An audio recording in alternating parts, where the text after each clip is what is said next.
মানুষের মন ভালো করার মতো একটা মহা ঔষধের নাম হচ্ছে কবিতা।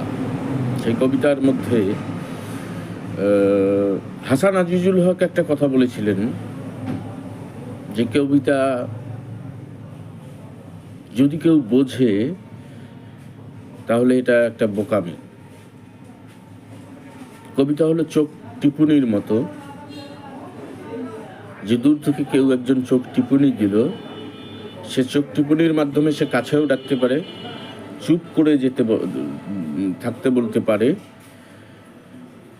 মানে এক্সেট্রা এক্সেট্রা বলতে পারে চোখ টিপুনির মাধ্যমে। কবিতা ঠিক সেই রকমই, যে কবিতা আসলে বোঝা যায় না, বা কবিতা বুঝতে চাওয়াটাও একটা বোকামির মতো। এটা হাসান আজিজুল হকের কথা। অনেকটা তাই, যে কবিতা আসলে বোঝা যায় না, কিন্তু কবিতার যদি কাছাকাছি যাওয়া যায়, কবিতার যে দাবি, কবিতার যে অহংকার, কবিতার যে তীব্রতা, আকাঙ্ক্ষার দাবি, এটা যেভাবে ফুটে ওঠে অন্য কোনো মাধ্যমে মানুষ এটা পারে না।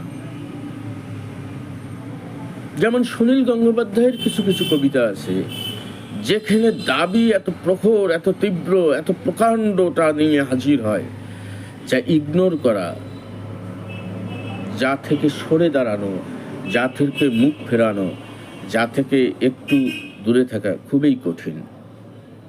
আমি একটা কবিতা পড়ি, কি বলে যে সুনীলের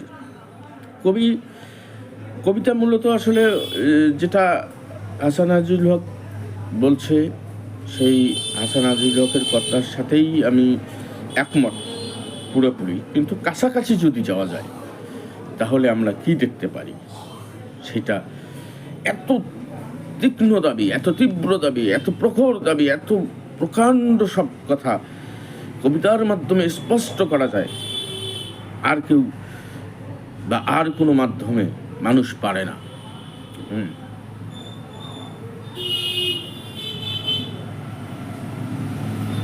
সুনীল গঙ্গোপাধ্যায়ের কবিতা।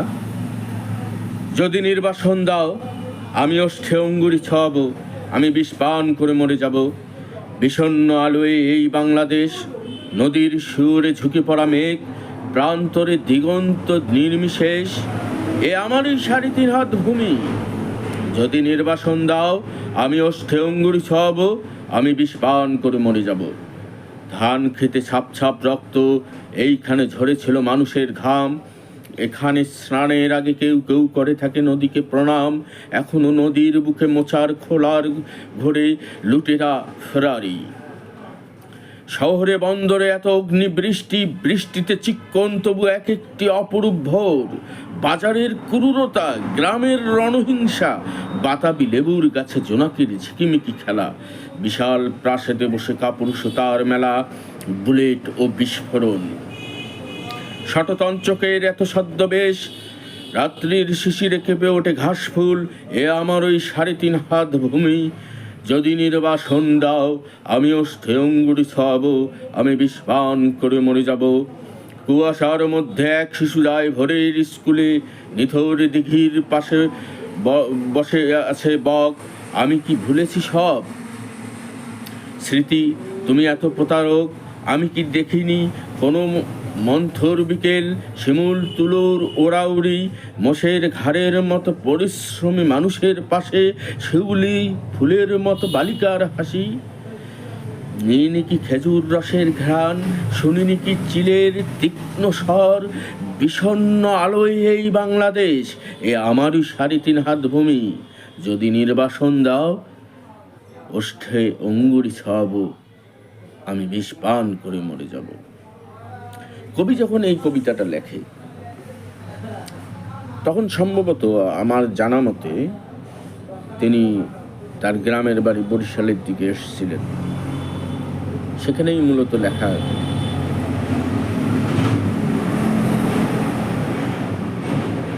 আমার মনে হয় কবিরা যখন কবিতা লেখেন, ঈশ্বর এবং তাদের মাঝখানে আর কিছুই থাকে না। আমি এটা ভাবি মাঝে মাঝে যে বিশ্ব ব্রহ্মাণ্ডের মধ্যে কবি তখন একা হয়ে যান, আর তার সাথে থেকে ঈশ্বর। কবি তখন ঈশ্বরের সাথে কথা বলতে থাকেন আর লিখতে থাকেন অনুভূতিগুলো, সেটাই কবিতা হয়ে যায়।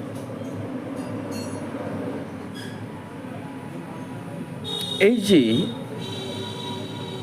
মাথার উপরে, ঘাড়ের উপরে, মনের মধ্যে, মস্তিষ্কের মধ্যে খেলা করে যে চেতনা, তখন ঈশ্বর এবং ঈশ্বরের সামনে বসা থাকা মানুষটির মাঝে, সেইটা হয়তো কিছুক্ষণ পরে যে লিখলো তারও বোঝার কথা নয় যে আমি কি লিখলাম।